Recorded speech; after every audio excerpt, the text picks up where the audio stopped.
Hello and welcome to the Hopecast with Rachael Flick. Rachael is a speaker, inspirational author, and an overcomer. As Rachael is walking through her own journey of grief, she's challenging others to persevere and overcome their own circumstances. Find out more at rachelflick.com. Here now is your host, Rachael Flick.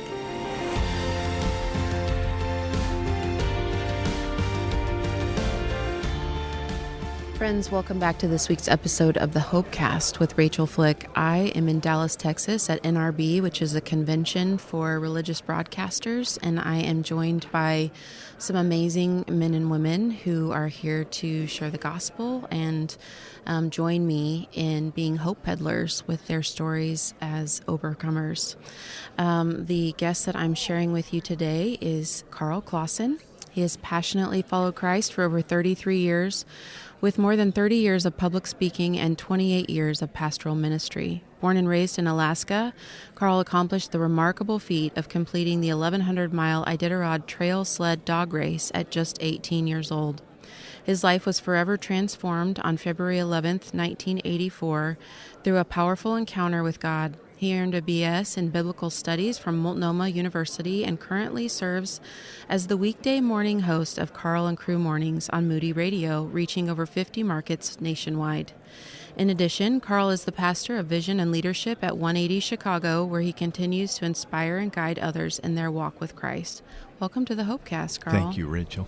Thank you so much for being here. It's awesome. I'm loving just our quick intro and getting to know each other. And I can't wait to hear how you did the Iditarod at 18. Let's go. The power of words or something else. Let's go. I'll tell you straight up. It's physically I shouldn't have made it.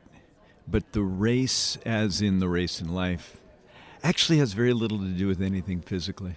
It was between the years. And, when I got a goal to compete in and complete the Iditarod, I was 16 years old. I told my dad the dream, and he said, Are you even allowed to do that at 16? Yeah, or you have to no, start you at got to be 18? 18. Okay. So I had to spend 2 years training for this race. Yeah. So I wanted to tell my dad I didn't even have a dog team. So I said, Dad, I need to go get a dog. I need a dog team. Just and one it starts dog. with one dog. Okay. So I go down to the Anchorage Dog Pound, and I rescue a beautiful little Siberian Husky, and I brought her home, and she became the first dog. How do you do that? What's amazing of the power of words? Because it really didn't hit me what I was up against until I got done with it. But it wasn't until 2 years after the Iditarod was completed that it actually dawned on me I might not make it. Now, that sounds crazy, but this is the power of a word spoken. My dad was not a dog musher, but he loved me. And he spoke words of life into me in ways that I think I had one of the most extraordinary dads a man could ever have. I was far from God, didn't know it. I was going to church, but far from God, which is a common thing in America today. There's a lot of people going to church, but far from God. And I was one of those kids raised in church. Dad wanted to pray with me right at the starting line. And I was hesitant because there was all these men around this. We're on this frozen lake. It's the last checkpoint before we head off into the wilderness, 1,100 miles in front of us. Wow. He said, Karl, he spoke over the howling and yelping of dogs. He said, could I pray with you? I said, yeah, Dad. So I had 13 screaming huskies in harness in front of me, just lunging at the lines, ready to go. I had my emergency breakdown, which is a snow hook in the ice. He took off his mitten, and he reached out, and we prayed together, hand in hand. And then when he said amen, he looked at me, and he said, Karl, I've heard a lot of men saying you're going to die out on this race. I've heard what they've said. You're not going to live. But I need you to know I'm your dad. And I already bought my plane ticket to Nome, Alaska. I'll see you when you get to the finish line. I've got chills. 21 days, 8 hours, 12 minutes, and 32 seconds it took me to complete that race. Oh, my goodness. And you know what, Rachel? It never dawned on me one time while I was out there I might not make it. Isn't that the joy of being 18, though? You're invincible. Like, you have no prefrontal cortex, and you're just in the moment. Yeah, It's yeah. the gift. I was in the moment, but I got a buddy of mine who's a dear friend, and he wouldn't mind me sharing this. His name's Mark. He competed at 18 in the same year I did. And he was way tougher than me, way stronger than me. But he had negative words spoken over him. And so he didn't make it to Nome. He scratched. Self-defeating, like that internal voice of like, you know, I it was can't make just, it. he got talked out of it. He was telling me on the phone here recently. I mean, it's all those years ago, goodness sakes, 45 years ago that I competed that race. And he told me not too long ago, he said, I let this guy, got into a checkpoint, and he looked at my team and how far I was back in the pack. And he said, you got some dogs dehydrated and this and that. He said, if I knew then what I know now, I said, I wouldn't have gotten talked out of that race. So there's power in words. There are. Life There's and death power in and the words. power of the tongue. Yeah. Yeah. Wow. And so You want to go said do the 21 Iditarod trail days. race? I have zero desire to do that. I do know, though, that they keep the dogs in Breckenridge. Yeah. And I have seen them. I've seen all those huskies. Yeah, at those the are beautiful kennel, dogs in and, Breckenridge. And it was a lovely summer conversation, and they let me pet the dogs, and I was happy You were to good do with that. that, right, Rachel? That was good. That was good. I don't do well with camping, and I don't do well with bitter cold. So Stay off the Iditarod. Okay. Don't get Okay. registered. I won't do that. That's not on my bucket list, but it's so fun to get to meet someone who Yeah. did that. Yeah. Okay, so what did you say to yourself then when you were digging deep on the days and nights that were really hard in that race? Yeah, it was hard. There was one time I called out to God. I got in a mess. I came into the village of Shaktoolik. It's on the west coast of Alaska. And it's probably 650, 700 miles into the race. And I got in the village of Shaktoolik, and I was running alone. And so I had no other dog teams with me. And the teams that I wanted to catch up to were probably 8 hours ahead of me, trail time-wise. But I knew I could get them. My team was in good shape even at the end of the race, and we were moving now. And I thought, I got to get them. And I got into Shaktoolik, and the wind was starting to blow. And we didn't have all the cool devices we have now to know what's coming forecast-wise for weather. But as I was unpacking my sled and feeding my team, the village elder, and when you stop in a village called Shaktoolik, which in Yupik means endless wind, you want to listen to the village elder. And he came up to me and he said, what are you going to do, Karl? And I said, I'm going to go. He said, don't go. He said, the wind's going to blow tonight hard. Don't go. And I said, I got to go. And he didn't hold me back.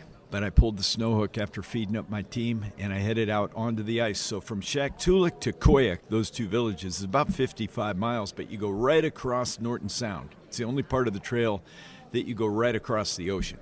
So we're mushing across sea ice that's, with the tides, is, It's shifting? Yeah, a little bit. Not visibly, but, I mean, it's an interesting journey, and it's flat, as you can imagine. It's frozen sea ice. I got 20 miles out onto that ice, and that wind picked up. And at one point, I was in full whiteout conditions, middle of the night. I couldn't see 4 feet in front of me, 3 feet. And I put my foot down to see how fast the team was moving. And when I put my foot down between the runners, my foot just stood still. So the team had stopped in these harsh winds. And you they couldn't had even huddled feel up. it. Couldn't feel it, couldn't see them. Wow. So I got down on my hands and knees, and I held on to the sled, and as I crawled, I held on to the gang lines, because if you crawl, this has happened to many people in the Arctic, but if you crawl away from that landline, holding on to that, you get disoriented, and you don't know where they are, and people have crawled to their death, crawling around looking for their source of any kind of comfort or food. I crawled up to my team.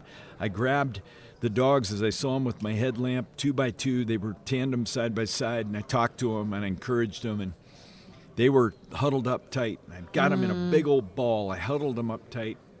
I crawled back to the sled, and when I put the snow hook in the ground of the ice, I found a crack in the ice. I put the snow hook down. I put a piece of Gore-Tex fabric to kind of protect the wind, and I got up into my 2 sleeping bags. And I was in bad shape. And I said, God, if you get me out of this, I promise you, I'll come back to church with bells on. I said, God, get me out of this one. He listened. You know what he did? Because in about 4 hours, God let the wind relent just enough where I got my team strung out. I could see them, and I gave them the command. I gave them, hike. Come on, girls. I had 2 twin girls up in lead. They were great dogs. And I said, let's go. And they took off, and we made it in. Found out later that the wind had gusted to 92 miles an hour while I was out on the ice. So we had a wind chill factor of 80, 90 below zero. I'm cold right now. I just feel Yeah, cold it was, sitting here in the I had every bit conference of center. Arctic gear on. I had on my beaver hat. I had fox mittens. I had wolf ruff. I had all my parkas, all my cold weather gear, and the wind was cutting through all of it. And I actually froze my face solid. The top layer of my skin was frozen to my mask, and so they put me over a big old wood stove and cut the mask up the back and peeled it off as it thawed out, and it took 1 full layer of skin right off the top of my face from ear to ear. Ooh. The next morning, That's commitment. I lubed up with Vaseline and headed out. There was not a breath of wind, but it was 30 below zero, so my tender skin could feel. Oh my gosh. I didn't That's know crazy. I needed, I feel like I need a winter coat for this interview right now. They say if you think about, the sun, it makes you warmer. If you think about the ice. Wow. And so you were not thinking during the night, I might not make it, or you were thinking that? I thought I was in trouble. So what'd you say to yourself? I didn't say to myself. said- I struck a deal with God. I think, what did I say to myself? Why did you not listen to the elder at the village is one thing I was saying. Why do you think you were cocky enough to think you knew better than the village elder who's lived here his whole life and you're 18? I did have thoughts of that going through my brain. Dad would have told you to listen to the village elder. Yeah. So Those are life lessons right there. There's so many life lessons. The biggest one is when we're at our most down moments and life seems untenable, God's there. And you know what's cool, Rachel? I was running from God, trying to find life in that race, but God was still extending his hand toward me. So even years after that, after that race was over, it didn't fill that God-shaped void. So I went off and I went living like hell for the next 3 So 4 you were years. hoping that the completion of this and that challenge was going to give you that sense of self and... Yep, I was hoping so, and it didn't. And you know what happened to me?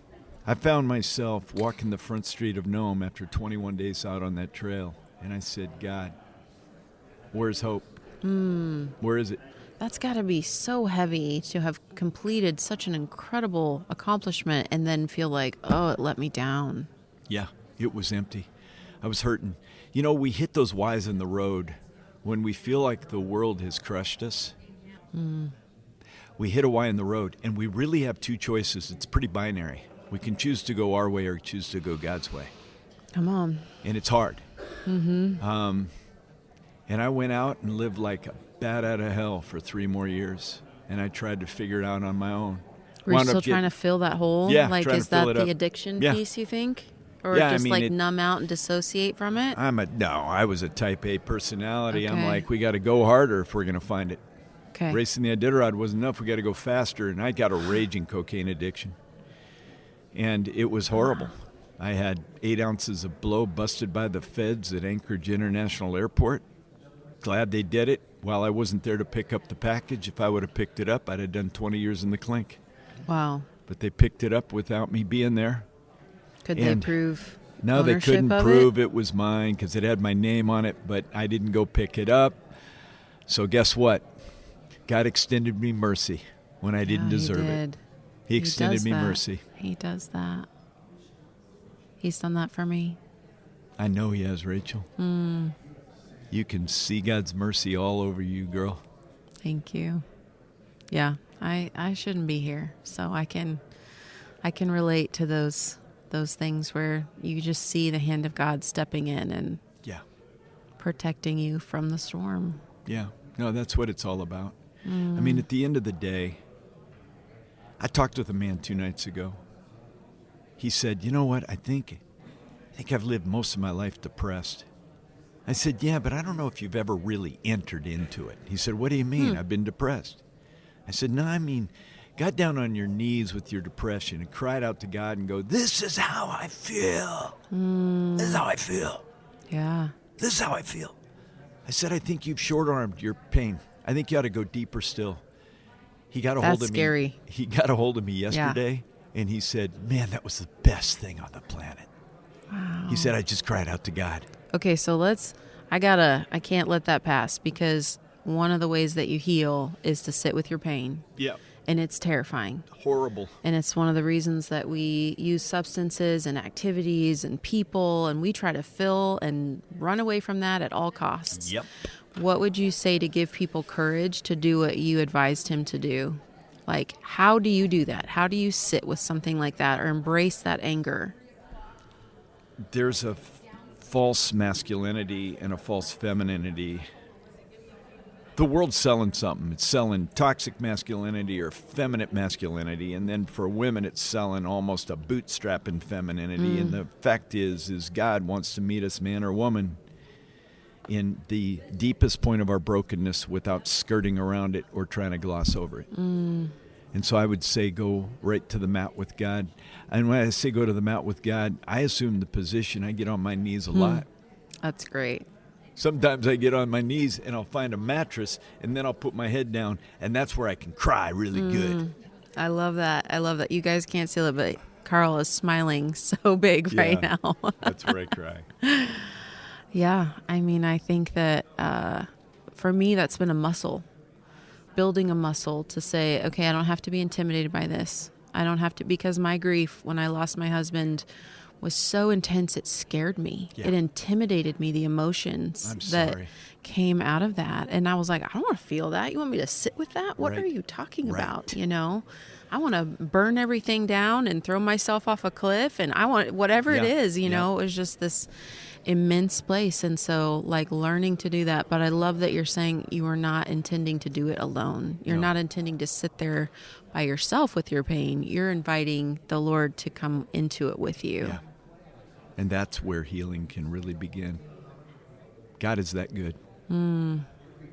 God is that good. Yeah, you are a testament to that. You wrote a book called Killing Your Sin. Talk about courage. Courage. Yeah. You got to have the courage. I mean, at the end of the day, there's a lot of things that are in the shadows of our life that, you know what the greatest thing, it's what we're talking about today. Face it. Look it square in the eye. You started sipping wine, now it's sipping you. Face it. Own it. Look at it. And then cry out to God with it. You got a chronic gossiping problem. You can't tell the truth if it hit you in the face, man.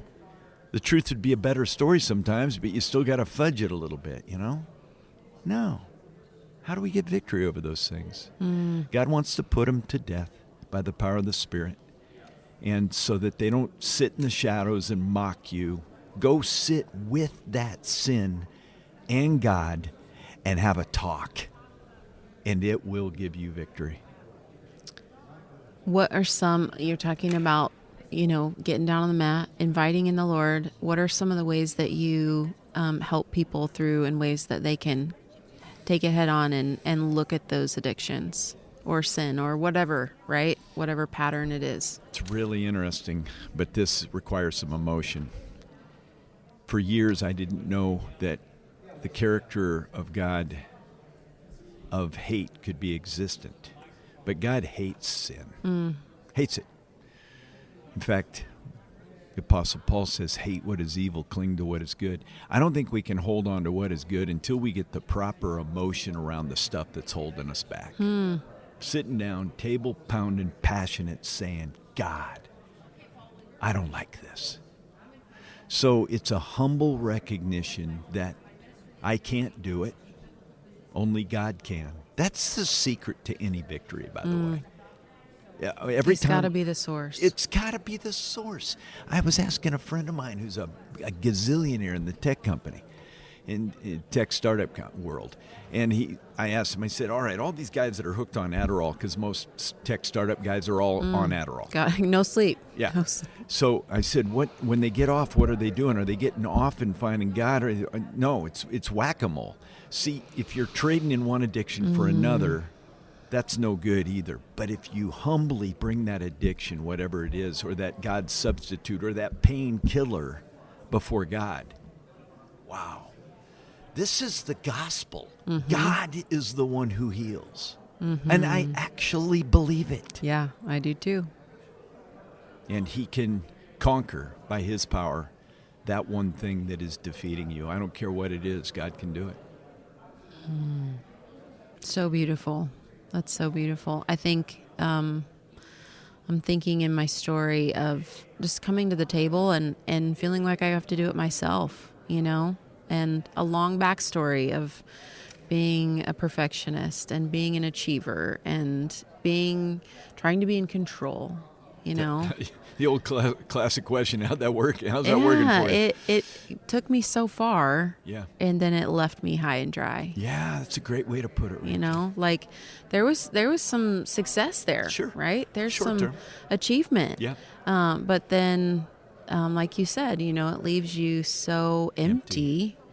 And you are always the source in that scenario. And it's like, I don't know about you, but I felt tired. Yeah. Like, and the Lord actually invited me, even this weekend. I just finished a retreat with widows. So beautiful.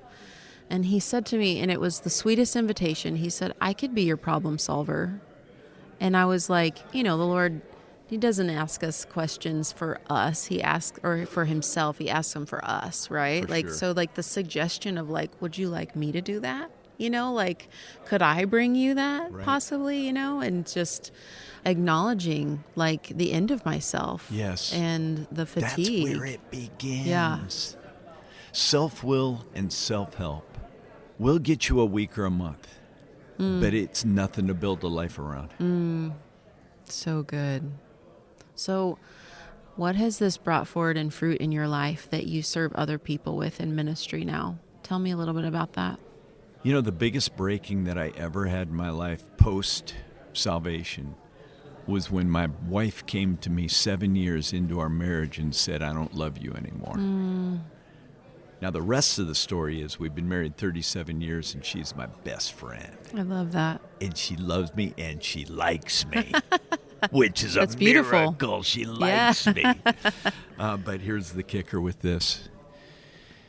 I had to empty myself of self. I had to face something. And my sin, oh, come on, we toxify it. It means missing the mark. It's an archery term from Greco-Roman culture. That's all it is. So my missing the mark was, I thought I was a good man because I dated her once a week. I had my punch list. Okay.